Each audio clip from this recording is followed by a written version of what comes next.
আপা শেষবারের মতো আসলাম, কালকে কিন্তু ভোটটা কিন্তু আমাদেরকে দিয়ে ভোট তো আমার একজনকে দিতেই হবে। ভোট আমি ঠিকই দিব, তার আগে আমার পুরানো কিছু হিসাব আছে। হিসাব। কিসের হিসাব?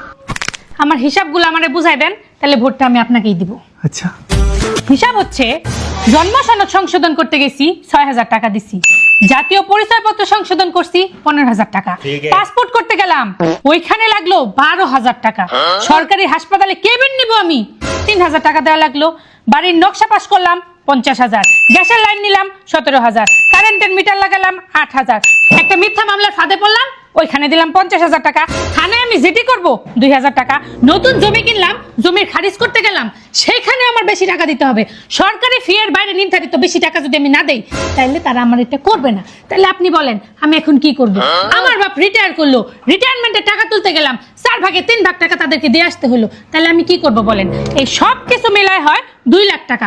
বিগত বছরে আমার প্রাপ্য সেবা নিতে যায় আমার এই ২ লাখ টাকা আপনাদেরকে দিতে হয়েছে। সেই ২ লক্ষ টাকা আজকে আমাকে বুঝাই দিবেন, তার সাথে আগামী বছরগুলোর জন্য অ্যাডভান্স আরো ২ লক্ষ টাকা দিয়ে যাবেন, তাহলেই ভোটটা আমি আপনাকে দিব। আসসালামু আলাইকুম আপা। ভোট নিতে আসছে, নাগরিকের অধিকার দেয় না।